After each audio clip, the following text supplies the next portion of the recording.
नमस्कार, 3 बजे की इस खास पेशकश में हम 3 एंकर हाजिर हैं आपके साथ हूं मैं नेहा बाथा। मेरे साथ स्टूडियो में मीनाक्षी कौंडवाल मौजूद हैं और साथ ही घर से मौजूद है मेरी सहयोगी श्वेता झा। तो हम तीनों एक साथ आपको लॉकडाउन और कोरोना से जुड़ी तमाम खबरों का अपडेट देंगे। बढ़ते मामलों से डरा सकती है किस तरीके से ये जो नए आंकड़े आ रहे हैं, वहीं कोरोना फ्री होते शहरों की खबर से भी राहत आपको मिलेगी। ये शो आपको बताएगा कि कैसे वक्त गुजरने के साथ वायरस से लड़ाई में हम जीत रहे हैं मीनाक्षी, और ये बेहद राहत देने वाली खबर है। बिल्कुल है। और आज बात उन जमातियों की भी होगी जो शहर शहर प्लाज्मा डोनेट कर उन कोरोना बीमारों के मददगार बन रहे हैं जिन्हें इलाज का इंतजार है। इसके अलावा सीमा के संग्राम में उलझे हरियाणा और दिल्ली की खबरें भी हम आपको दिखाएंगे। श्वेता, आज बड़ी खबरें हमारे एजेंडे पर आगे होंगी और इसमें सरकार क्या करने वाली है इसकी डिटेल्स भी होंगी। बिल्कुल, तो अगले 1 घंटे तक हम आपके साथ होंगे और कोरोना और लॉकडाउन से जुड़ी तमाम खबरें हम आपको दिखाएंगे और थोड़ी देर में सरकार क्या बड़े ऐलान करती है वो आपको बताएंगे। साथ ही साथ अब आपको बता दें 3:30 बजे आपको हम दिखाने वाले कि देखिए किस तरह से अब सब्जियों पर भी जो हिंदू मुसलमान कर रहे थे विधायक, उस पर उन्होंने क्या सफाई दी है।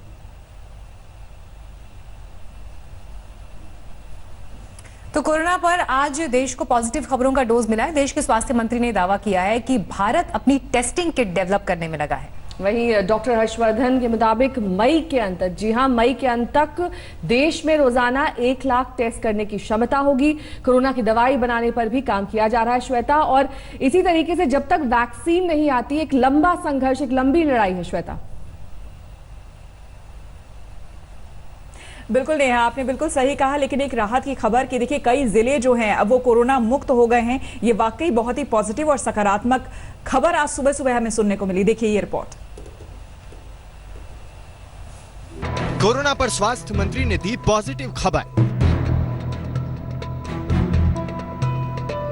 80 जिलों में कोरोना की एंट्री पर लगा ताला। केंद्रीय स्वास्थ्य मंत्री डॉक्टर हर्षवर्धन ने आज कोरोना पर देश को पॉजिटिव खबरों की डोज दी। स्वास्थ्य मंत्री ने बताया कि 80 जिलों में पिछले 7 दिन से कोरोना का एक भी मामला सामने नहीं आया है। 47 जिले ऐसे हैं जिसमें 14 दिन से कोई मरीज नहीं है, जबकि 39 जिलों में भी 21 दिन से कोरोना शून्य है। 80 districts in India have not reported a fresh case since the last 7 days. 47 districts have not reported a case for the last 14 days. 39 districts have not reported a case for the last 21 days. And 17 districts have not reported a case for the last 28 days. इतना ही नहीं, corona के मामले अब ज्यादा दिन में दोगुने हो रहे हैं। पिछले 7 दिनों से कोरोना के मामले 10.2 दिनों में डबल हो रहे हैं, जबकि आखिरी 3 दिन से मरीजों की संख्या 10.9 दिन में डबल हो रही है। For the last 14 days, our doubling rate had been 8.7, and for the last 7 days it had been 10.2, and today for the last 3 days when we calculate it is roughly 10.9. I think that's a very, very significant progress.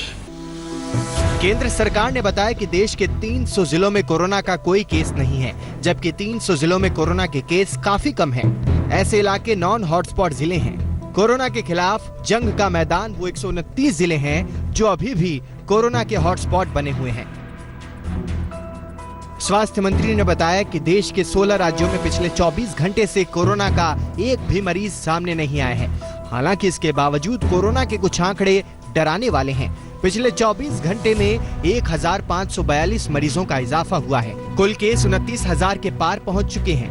पिछले 24 घंटे में corona virus से 62 मरीजों ने दम तोड़ दिया है। आज तक ब्यूरो। कोरोना वायरस के खिलाफ जंग आसान तो नहीं, लेकिन धीरे धीरे कोरोना की रफ्तार कमजोर जरूर पड़ रही है।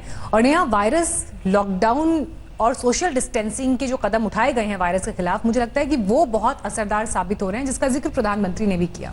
बिल्कुल, ये कदम कारगर हैं, लेकिन कई ऐसे राज्य हैं, कई ऐसे जिले हैं जहां पर अब भी नए मामले सामने आ रहे हैं और ये हैरानी और चिंता की बात है, क्योंकि अब टेस्ट की रफ्तार को बढ़ाना होगा, ये सरकार मान रही है। दिल्ली और राजस्थान में कोरोना की चाल कम देखी गई है, लेकिन अब मामले ज्यादा दिनों में दोगुने हो रहे हैं। ये एक अच्छी खबर है, हमारी योजनाओं का असर दिख रहा है, ये कई मुख्यमंत्रियों ने माना है।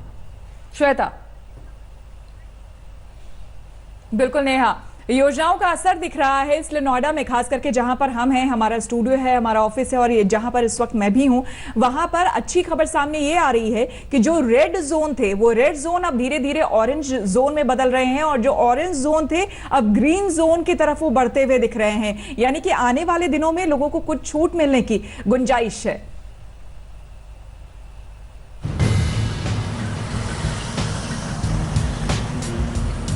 धीरे धीरे ही सही दिल्ली में दुकानों के शटर खुलने लगे हैं। आज से दिल्ली सरकार ने कई सेवाओं को लॉकडाउन से छूट दे दी। इसमें प्लम्बर, इलेक्ट्रीशियन की सेवाएं शामिल हैं। दिल्ली सरकार के मुताबिक हालात को देखते हुए छूट देने का फैसला लिया गया है। इस छूट को देने के पीछे शायद दिल्ली के वो राहत देने वाले आंकड़े हैं। दिल्ली सरकार के मुताबिक दिल्ली में कोरोना के मामले 13 दिन में डबल हो रहे हैं, जो राष्ट्रीय स्तर से ज्यादा है। इसका ना ये रेट ऑफ ग्रोथ है, पर डे ग्रोथ वर्सेज भाई डबलिंग कितने दिन में हो रहा है। अभी दिल्ली का जो डबलिंग है लगभग 13 दिन में आ रहा है और देश का डबलिंग है 9.1 डेज। दिल्ली से सटे नोएडा में भी कोरोना से जंग तेजी से आगे बढ़ रही है। नोएडा के 14 हॉटस्पॉट अब ग्रीन जोन में बदल गए हैं, 13 हॉटस्पॉट ऑरेंज जोन में बदल गए हैं। नोएडा में कोरोना से एक भी मौत नहीं हुई है। नोएडा में कोरोना के 71 मरीज ठीक होकर घर जा चुके हैं। 186 रिपोर्ट्स आई है, उसमें 172 ऐसे रिपोर्ट्स हैं जो कोविड नेगेटिव है और 14 रिपोर्ट्स ऐसे हैं जो कोविड पॉजिटिव है। सारे पॉजिटिव रिपोर्ट्स के पेशेंट्स को आइडेंटिफाई कर लिया गया। इनमें से काफ़ी पेशेंट्स पहले से क्वारंटीन थे और समस्त पेशेंट्स को आइसोलेशन में संबंधित वार्ड्स में भेज दिया गया है। कुल मिला के हमारी जो ठीक हुए मरीज हैं, जो टोटल क्योर्ड एंड डिस्चार्ज है। राजस्थान के स्वास्थ्य मंत्री भी कोरोना के केस दोगुने होने की रफ्तार के कम होने का हवाला दे रहे हैं। स्वास्थ्य मंत्री रघु शर्मा ने कहा कि पहले 8 दिन में केस डबल हो रहे थे, अब 12 दिन में ऐसा हो रहा है। 3,500 से लेके 5,000-5,500 तक के हम सैंपल नहीं ले रहे हूँ। ये पूरा इसका डाटा संधारित करके भारत सरकार को रेगुलर बेसिस पर हम भेजते हैं। उनको भी मालूम है कि यहाँ पे टेस्टिंग बहुत शानदार तरीके से कर रहे हैं, सैंपल कलेक्शन का काम, और इसीलिए हमारा जो ग्राफ है डबल होने का, कई राज्यों की स्थिति तो बहुत खराब है। राजस्थान में 12 दिन में पॉजिटिव केसेस की संख्या डबल हो रही है। उसका रीजन ये है कि हम ज्यादा से ज्यादा सैंपल ले रहे हैं। यूं तो कोरोना से जंग आसान नहीं है, लेकिन तेजी से बदलता कोरोना का ग्राफ कई उम्मीदें भी जगा रहा है। देश में कोरोना से ठीक होने वाले मरीज 20% से ज्यादा हैं। ये रिकवरी रेट काफी देशों से बहुत बेहतर है। आज तक ब्यूरो। और अब बात तबलीगी जमात की, क्योंकि जिस समय हिंदुस्तान एक चैलेंजिंग दौर में था, उस समय जितनी तेजी से तबलीगी जमात की वजह से केसेस बढ़े थे, क्योंकि वो लोग देश के अलग अलग हिस्सों में गए, लेकिन अब कैसे यही तबलीगी जमात के लोग आगे आ रहे हैं और जीवनदाता बन रहे हैं। उनकी पहल बीमारों के इलाज में मददगार साबित हो रही है। नेहा, ये दिखाना भी बहुत जरूरी है। बिल्कुल, दरअसल ये तबलीगी जमात के लोग अब प्लाज्मा डोनेशन कर रहे हैं, क्योंकि प्लाज्मा डोनेशन के जरिए अब वो दूसरे संक्रमित लोगों की जान बचा सकते हैं। ऐसा वो अपनी स्वेच्छा से भी कर रहे हैं और डॉक्टर्स की तरफ से उनको कॉल भी आ रहा है, श्वेता, और जिसकी वजह से वो बढ़ चढ़कर प्लाज्मा डोनेशन से अब झिझक नहीं रहे हैं और आगे आ रहे हैं।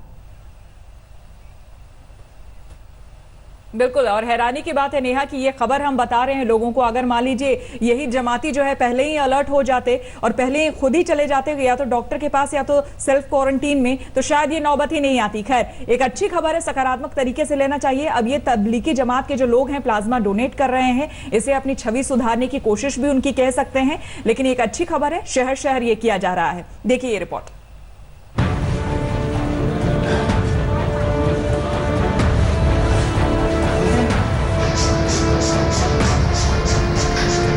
इस तस्वीर को गौर से देख लीजिए। कल तक ये लोग विलन बने हुए थे। देश में कोरोना फैलाने का इन पर आरोप लग रहा था, लेकिन अब ये कोरोना से जिंदगी बचाने के अभियान के अगुवा बन गए हैं। दिल्ली के नरेला के क्वारंटीन सेंटर में जब हाल में ठीक हुए तबलीगी जमात से जुड़े लोगों ने स्वेच्छा से प्लाज्मा दान किया तो इस मौके पर उनका उत्साह बढ़ाने दिल्ली के स्वास्थ्य मंत्री सत्येंद्र जैन भी मौजूद थे। स्वास्थ्य विभाग सूत्रों से मिली जानकारी के मुताबिक दिल्ली में 1000 से अधिक मरकज के पॉजिटिव मामले थे। इनमें से करीब 250 अब ठीक हो चुके हैं। यही लोग प्लाज्मा डोनेट करने के लिए सामने आए हैं। सुल्तानपुरी के क्वारंटीन कैंप में रहे तबलीगी जमात के करीब 50 लोग और नरेला के कैंप से 20 लोग आज प्लाज्मा डोनेट करने सामने आए। मुंबई के अब्दुल रहमान कोरोना वॉरियर हैं। 21 मार्च को उनकी कोरोना रिपोर्ट पॉजिटिव आई। कस्तूरबा अस्पताल में उनका इलाज चला और हफ्ते भर बाद वो ठीक हो गए। अब उन्हें प्लाज्मा डोनेट करने के लिए नैयर अस्पताल से फोन आया और वो इस नेक काम के लिए भागे चले आए। वहाँ से फोन आया नायर से कि आप अगर जो पॉजिटिव पेशेंट अच्छे हो के आए तो उनका है ना प्लाज्मा लेकर, जो पेशेंट अच्छे नहीं हो रहे हैं उनको हम उसमें आपका प्लाज्मा डालेंगे तो ऊपर वाले की दुआ रहेगी तो वो भी अच्छा हो जाएगा। इसके लिए मुझको बुलाया गया था। लखनऊ के केजीएमयू अस्पताल ने भी प्लाज्मा थेरेपी के जरिए इलाज की शुरुआत की है। पहला डोज 58 साल के गंभीर मरीज को दिया गया। कोरोना पीड़ित इस मरीज को डायबिटीज भी है। उन्हें वेंटिलेटर पर रखा गया था। प्लाज्मा देने के बाद संकेत अच्छे दिख रहे हैं। प्रारंभिक संकेत आशाजनक हैं और सुधार के लक्षण दिखाई दे रहे हैं। तो ये हम लोगों के लिए बहुत ही शुभ संकेत है। कोरोना से जंग जीतने वाली बॉलीवुड की मशहूर सिंगर कनिका कपूर भी प्लाज्मा डोनेशन के लिए सामने आ चुकी हैं, क्योंकि फिटनेस की जांच में पता चला है कि उनके ब्लड में हीमोग्लोबिन कम है। दिल्ली से पंकज जैन और तंसीम हैदर, मुंबई से कमलेश सुतार के साथ आज तक ब्यूरो। यूपी के बुलंदशहर के गांव में उस वक्त हड़कंप मच गया जब 2 साधुओं की हत्या कर दी गई। पुलिस के मुताबिक आपसी विवाद में गांव के एक शख्स ने इन दोनों को मार डाला। बाद में मुख्यमंत्री योगी ने भी जिला प्रशासन के डीएम और एसएसपी को फौरन सख्त कार्रवाई के निर्देश दिए हैं श्वेता, क्योंकि सियासत इस पर तेज हो गई है।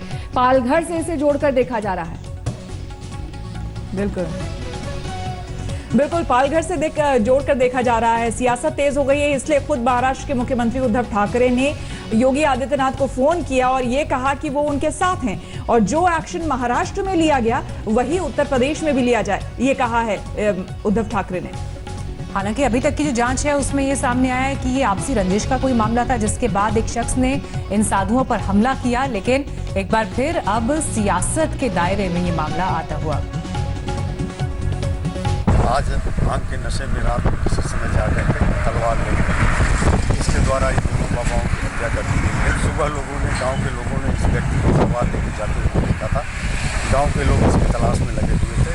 लगभग घटनास्थल से 2 किलोमीटर दूसरे गांव में नशे की हालत में और न्यूनतम वस्त्रों में बिल्कुल अर्धनग्न अवस्था में मिला है। अभी बहुत कुछ बताने की स्थिति में नहीं है। कानून व्यवस्था की समस्या फिलहाल नहीं है। आरोपी को गिरफ्तार कर लिया गया है। जो प्राथमिक छानबीन से पता चला है वो यही है कि ये मंदिर पर इसके द्वारा 2 दिन पहले बाबा का चिमटा गायब किया गया था, जिसको लेकर बाबा लोगों ने इसे डांटा था। देखिए, आरोपी अरेस्टेड है। अभी हम लोग अनूपसर थाने में बैठे हुए हैं। आरोपी से पूछताछ की गई। आरोपी ने बताया कि भगवान की इच्छा थी, मतलब कोई पर्सनल रंजिश नहीं था। ये पूछा गया कि कैसे मारा, तो उसने बताया कि भांग खाने के बाद वो मंदिर में आया, वहाँ बाबा की डंडे पड़े थे, लाठी, उससे उसने मारा है।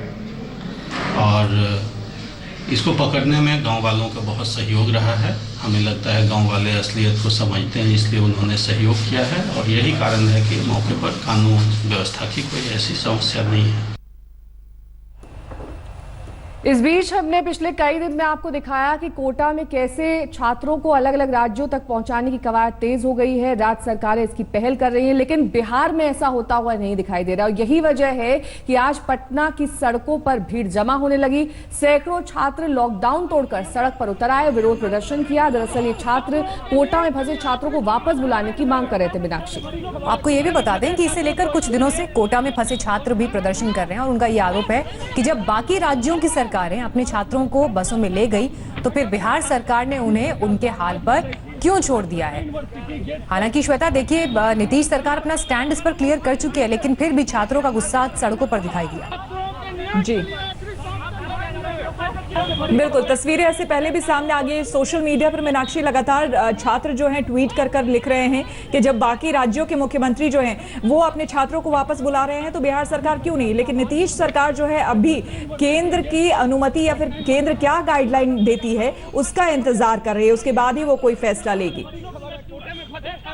छात्र को मारा जा रहा है बाहर में, बिहार की सरकार कोई ध्यान नहीं दे रही है। छात्र मजदूर फंसे हुए कोटा और अन्य राज्यों में, लेकिन यहाँ की सरकार सोई हुई है। वहीं योगी, वहीं पे महाराष्ट्र सरकार अपने बच्चों को बुला ली है, लेकिन यहाँ की सरकार बच्चों को नहीं बुला रही है। बिहार सरकार मजदूरों से जितना पल्ला छुड़ाने की कोशिश कर रही है, दामन उतना ही उलझता जा रहा है। नीतीश कुमार कह रहे हैं कि जो जहां है वहीं रहे, लेकिन मजदूर नहीं मानते नेहा। बिल्कुल, और दिल्ली, पंजाब और आसपास राज्यों से मजदूर लगातार पलायन कर रहे हैं। ज्यादातर संख्या बिहार जाने वालों की है और कई सारे लोग अपने राज्य तक पहुंच भी चुके हैं। लेकिन एक बार फिर से हमने कई बार बसों के अंदर देखा है कि सोशल डिस्टेंसिंग का पालन नहीं हो पा रहा है। इसी वजह से ये चिंता का विषय बना हुआ है। श्वेता, बिल्कुल, और लॉकडाउन के बीच मजदूरों का जो ये पलायन है वो लोगों के लिए और खास करके सरकारों के लिए एक बड़ी समस्या का विषय बना हुआ है नेहा। लेकिन ऐसे में जो मजदूर हैं उनकी अपनी समस्या है, क्योंकि ना उन्हें रोजी रोटी मिल रही है। ऐसे में वो अपना घर कैसे चलाए, एक वक्त का खाना भी कई जगह पर मिलना मुश्किल है।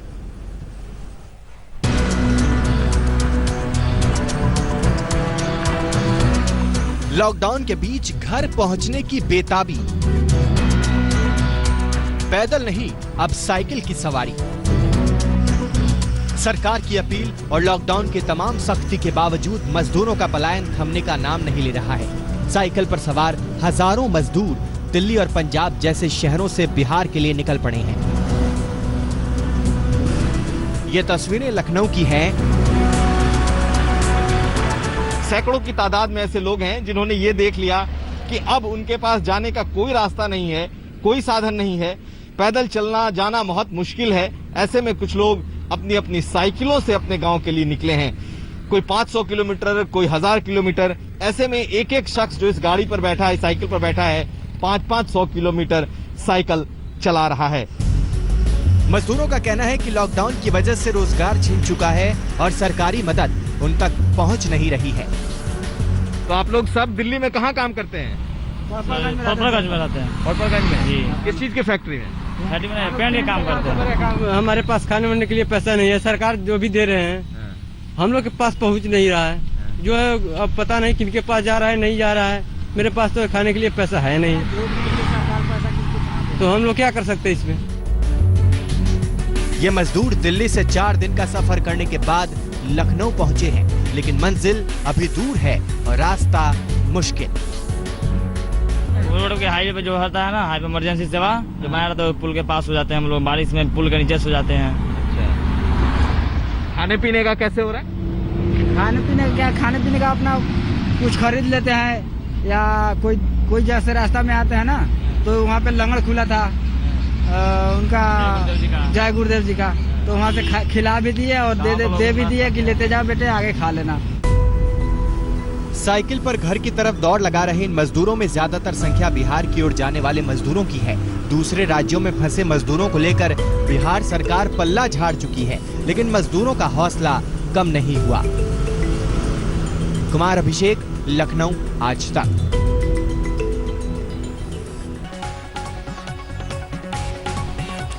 और अब खबर गुजरात के सूरत से आपको बता दें, जहां पर डायमंड वर्कर्स ने ऑफिसेज में पथराव किया है लॉकडाउन के दौरान। दरअसल वो आरोप लगा रहे हैं कि उनसे लॉकडाउन के बीच भी काम करवाया जा रहा है। और इसमें गौरतलब बात यह है कि दरअसल गुजरात से सबसे ज्यादा डायमंड एक्सपोर्ट किया जाता है। यहाँ पर डायमंड का काम बड़े ही व्यापक स्तर पर होता है। लाखों की संख्या में यहाँ पर मजदूर होते हैं। सूरत इनमें से सबसे बड़ा हब कहा जाता है डायमंड इंडस्ट्री के लिए। इन्हीं मजदूरों को इस वक्त परेशानी हो रही है, गांव भेजे जाने की इनकी मांग है। बिहार के फंसे मजदूर भी अपने राज्य वापस जाने की मांग कर रहे हैं। यूपी सरकार भी अपने लोगों को वापस लाने के लिए जोर शोर से काम कर रही है। मीनाक्षी, कल से योगी सरकार एमपी में फंसे मजदूरों को वापस लाएगी, साथ ही यूपी में भी लोगों को उनके शहरों तक पहुंचाया जा रहा है। लेकिन इस बीच आरोप यह भी बढ़ा है कि लॉकडाउन है और ऐसे में इनसे फैक्ट्री साइट्स पर काम भी करवाया जा रहा है। हमारे लिए वक्त एक ब्रेक का है, लेकिन नेहा, श्वेता और मैं बने हुए हैं आपके साथ इस बुलेटिन में। फौरन लौट रहे हैं हम ब्रेक के बाद। देखते रहिए आज तक। और इस वक्त हम शुरुआत कर रहे हैं बड़ी खबर के साथ। मशहूर अभिनेता इरफान खान को मुंबई के कोकिला अस्पताल में भर्ती कराया गया है। उनकी तबीयत बेहद खराब है और नेहा, इससे पहले भी वो कैंसर जैसी बीमारी से जूझ चुके हैं। बिल्कुल, और कैंसर से इलाज के बाद एक बार फिर से तबीयत में खराबी। इरफान खान की हाल ही की फिल्म इंग्लिश मीडियम आपने देखी होगी और अब उनको अस्पताल ले जाया गया है इलाज के लिए। वो पहले विदेश भी जा चुके हैं। इसी हफ्ते उनकी मां का देहांत भी हुआ था, लेकिन तबीयत खराब होने की वजह से वो नहीं जा सके थे। उनकी फिल्म अंग्रेजी मीडियम रिलीज हुई थी, लेकिन अब बिल्कुल आपको बता दें कि इरफान खान, जी हाँ बिल्कुल, इरफान खान दरअसल विदेश में हैं और लॉकडाउन की वजह से वो विदेश से यहाँ आ नहीं पाए। बीते शनिवार उनकी मां का जयपुर में 95 साल की सईदा बेगम थी, 95 साल की उम्र में उनका निधन हो गया और लॉकडाउन की वजह से वो आ नहीं पाए। अमित त्यागी हमारे संवाददाता हमारे साथ जुड़ गए हैं ज्यादा जानकारी के साथ। अमित, पहले शनिवार को उनकी मां का निधन हो गया, फिलहाल जो खबरें आ रही थी उसके मुताबिक वो विदेश में है, इस वजह से वो यहाँ आ नहीं सके अंतिम संस्कार के समय में, अंतिम विदाई के समय में। क्या जानकारी? जानकारी है कि वो विदेश में नहीं, मुंबई में ही थे और उनकी एक्चुअली तबीयत खराब थी क्योंकि वो अपना जो ट्यूमर, जो कैंसर उनका, उससे काफी बैटल कर रहे थे। तो उनके चेकअप थे और लॉकडाउन की वजह से कहीं ट्रैवल पॉसिबल नहीं था, तो इस वजह से वो नहीं जा पाए। तो ये जानकारी गलत चल रही थी कि वो विदेश में है। वो यहीं पर ही थे और मुंबई के कोकिला बैन अस्पताल में उनका इलाज चल रहा है। तो थोड़ी उनकी कैंसर के बाद अभी हालत मतलब वो बैटल कर रहे हैं और इतनी बड़ी ट्रेजेडी हुई। दोनों ने वीडियो कॉल किया अपनी फैमिली के साथ, बट अपनी हेल्थ और लॉकडाउन दोनों की वजह से वो जयपुर नहीं जा पाए। तो अपने परिवार के साथ वो चेकअप करा रहे हैं और इस कैंसर से जूझ रहे हैं।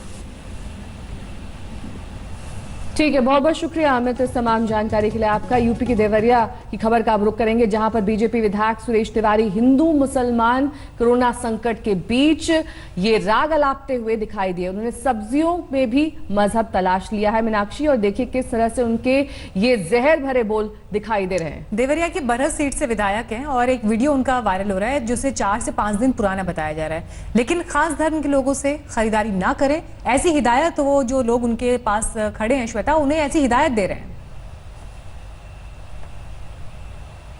बिल्कुल मीनाक्षी, अब जाहिर सी बात है अब इस तरह का वीडियो वायरल होगा तो सियासत भी अपने चरम पर होगी ही। अब विपक्ष जो है इसी बात को लेकर विधायक को घेर रहा है और साथ ही साथ बीजेपी को भी।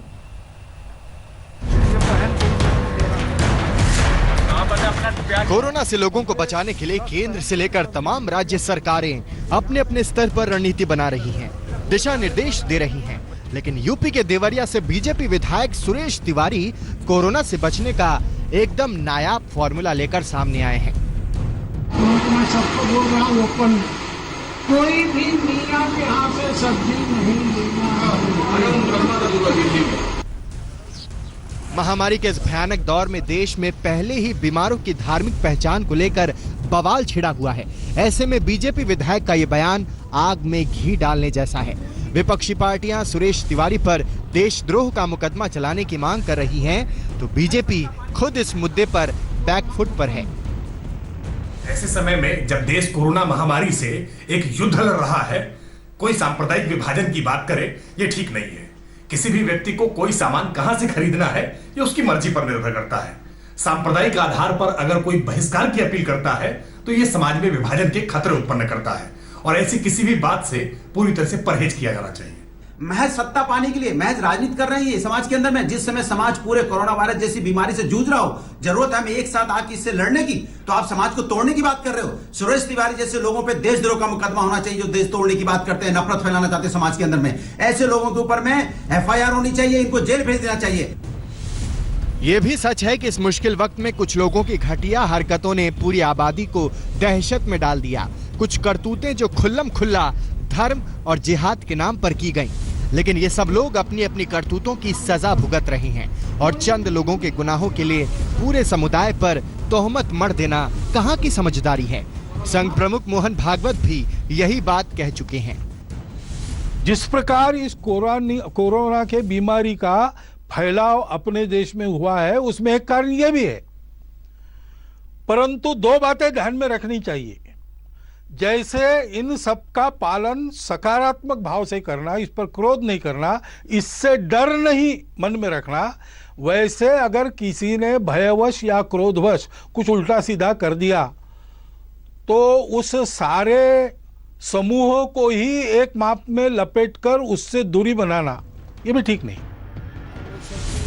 लेकिन सुरेश तिवारी जैसे नेताओं को न तो संघ प्रमुख की सलाह से कोई मतलब है, न इस बात से कि ऐसे जहरीले बयानों से दो समुदायों के बीच खाई पैदा करने की कोशिशें कोरोना महामारी के खिलाफ लड़ाई को भी गहरा धक्का पहुंचाएगी। नफरत में बंद हुई उनकी आंखें ये भी नहीं देख पा रही कि कोरोना से जीत कर लौटे जो लोग प्लाज्मा डोनेशन से दूसरे मरीजों की जान बचा रहे हैं, उनमें हिंदू भी हैं और मुसलमान भी। देवरिया से राम प्रताप के साथ आज तक ब्यूरो। अब वीडियो पर बवाल मचा तो विधायक सुरेश तिवारी मीडिया के सामने आए और नया सफाई भी दे रहे हैं। और सफाई क्या देंगे, क्योंकि जब धर्म के नाम पर वो लोगों को भड़का रहे हैं, ये वीडियो वायरल हो रहा है, साफ तौर पर उनके शब्द सुनाई दे रहे हैं। कोरोना से बचने के तरीके उन्हें बताने चाहिए थे, सुझाने चाहिए थे, यहाँ पर तो कुछ और ही तरीके बता रहे हैं। श्वेता, एक 17-18 तारीख के लगभग हम अपने क्षेत्र में गए थे। क्षेत्र में जाकर नगर पालिका में गए। नगर पालिका में कुछ 10-12 लोग थे। बातचीत होने लगा इसी पर, लॉकडाउन के ऊपर।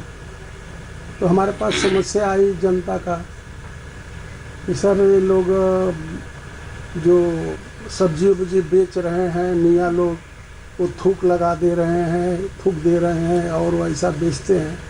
तो मैंने कहा ये तो दूसरा, उसमें हम कुछ कर नहीं पाएंगे, लेकिन एक है कि आप उन लोगों से सब्जी मत लो। सब्जी नहीं खरीदेंगे, अपने हाथ में है, तो आप कोरोना से बचेंगे। यही मैंने कहा और इसको वायरल लोग करके बड़ा बना रहे हैं। जब जनता मेरे से पूछ रही है कि क्या किया जाए, तो क्या बोले एक विधायक, क्या बोले? वही अपने हाथ में है कि भाई उनसे सब्जी मत लो। तुम्हें कोई गलत कहा मैंने? नया देखिए 29,000 जो है पार कर चुका है कोरोना संक्रमितों का आंकड़ा देश भर में, और किसी भी वक्त ये संख्या 30,000 को छू सकती है। बिल्कुल, और महाराष्ट्र की स्थिति सबसे ज्यादा चिंता पैदा कर रही है, क्योंकि यहाँ पर पल दर पर जो है वो आंकड़े लगातार बढ़ रहे हैं। ये एपी सेंटर बन चुका है। संक्रमण के सबसे ज्यादा मामले महाराष्ट्र के मुंबई से सामने आए हैं, जहां पर धारावी एक सबसे बड़ा हॉटस्पॉट है, और ऐसे कई सारे हॉटस्पॉट्स अब मुंबई में सामने आ चुके हैं। श्वेता, बिल्कुल, और फिलहाल अब इस संक्रमण पर रोक लगाने का एक ही कारगर उपाय है और वो है लॉकडाउन। देखिए शहर शहर क्या हाल है, ग्राउंड रिपोर्ट बता रहे हैं हमारे संवाददाता। इस वक्त अगर हम महाराष्ट्र शहर के आंकड़ों की बात करें तो स्थिति अभी भी गंभीर बनी हुई है। इस वक्त पे महाराष्ट्र राज्य में टोटल 8,590 केसेस है, जिसमें सिर्फ मुंबई की अगर हम बात करें तो मुंबई में 5,799 केसेस है। लास्ट 24 घंटों में महाराष्ट्र राज्यों में 500 से भी ज़्यादा फ्रेश कोविड-19 के केसेस देखे गए हैं। और इसी को ध्यान में रखते हुए चीफ मिनिस्टर उद्धव ठाकरे ने प्राइम मिनिस्टर से कल वीडियो कॉन्फ्रेंसिंग पे बात किया, और पर आंकड़ों को मद्देनजर रखते हुए माना जा रहा है कि महाराष्ट्र एक उन राज्यों में से होगा जो शायद 3 मई के बाद लॉकडाउन का एक्सटेंशन करे। एटलीस्ट जो रेड जोन्स हैं, जो महाराष्ट्र राज्य के हॉटस्पॉट है, जैसे कि मुंबई, थाने, पुणे, जहाँ केसेस डबल अप हो रहे हैं हर दिन में, एटलीस्ट उन राज्य में हो सकता है कि लॉकडाउन एक्सटेंड हो। ऑरेंज जोन्स और जो ब्लू जोन्स हैं उसमें स्टैंड अलोन दुकानें, नेबरहुड दुकानें, जो MHA की गाइडलाइंस भी आई हैं, उनको खोलने की बात ज़रूर की जाएगी 3 मई के बाद। पर अगर रेड जोन्स की हम बात करें तो उस पर कोई किसी तरीके का रिलैक्सेशन नहीं दिया जाएगा। दिल्ली से किसी दूसरे राज्य में कोरोना संक्रमण न फैले, इसके लिए हरियाणा सरकार ने अपने राज्य के बॉर्डर को सील कर दिया है। आपको दिखाना चाहेंगे कि गुरुग्राम बॉर्डर पर किस तरीके से यहाँ पर छानबीन चल रही है। उन्हीं गाड़ियों को आने जाने दिया जा रहा है जिनके पास इस वक्त वैलिड पास मौजूद है, यानी कि राज्य सरकार की तरफ से ऐसे पास दिए गए हैं। आप देख रहे हैं कि किस तरीके से यहाँ गाड़ियों की लंबी लाइन लगी हुई है और 2 लाइनें बनाई गई हैं, जिसके जरिए हर एक व्यक्ति की यहाँ पर छानबीन की जा रही है और उसके बाद ही जाने दिया जा रहा है। जिनके पास इसेंशियल सर्विसेज से जुड़े हुए पास मौजूद हैं, उनको जाने की इजाजत दी जा रही है। हर एक व्यक्ति की चेकिंग की जा रही है और जिनके पास वैलिड पास मौजूद नहीं है, उनको वापस भी भेजा जा रहा है। तो पुलिस पूरी सख्ती इस वक्त बरत रही है। दोनों राज्य ये चाह रहे हैं कि लोगों को दिक्कतें ना हो, लेकिन कोरोना संक्रमण से बचने के लिए हरियाणा अब सख्त कदम उठा रहा है। कोरोना के खिलाफ जंग में शामिल तमाम लोगों के लिए मुंबई की मेयर किशोरी पेडनेकर ने नई मिसाल कायम की है। दरअसल पेडनेकर पहले पेशे से नर्स थी और एक बार फिर से उन्होंने वही ड्रेस पहनकर एक हॉस्पिटल का दौरा किया। वहां पर नर्स की पोशाक में नायर अस्पताल में इन तमाम नर्सेज और डॉक्टर्स का हौसला बढ़ाने के लिए खुद मेयर पहुंच गई श्वेता, और एक बहुत अच्छी और सकारात्मक मिसाल उन्होंने यहाँ पर पेश की। बिल्कुल नेहा, आप सही कह रही हैं और वाकई ये तस्वीरें जो है काफ़ी सकारात्मक है, प्रेरणादायक है। और ऐसे में जो हमारे फ्रंटलाइन वॉरियर्स हैं उनके लिए एक तरह से सलामी अपनी तरफ से और अपनी तरफ से थैंक्स कहना उनके लिए, जो कि दिन रात अपने परिवार वालों को छोड़कर कोरोना के पेशेंट से दिन रात उन्हें ठीक करने में लगे हुए हैं। ऐसे में खुद मुख्यमंत्री उद्धव ठाकरे ने उनकी इस तस्वीर को ट्वीट भी किया है और उनकी तारीफ और सराहना भी की है।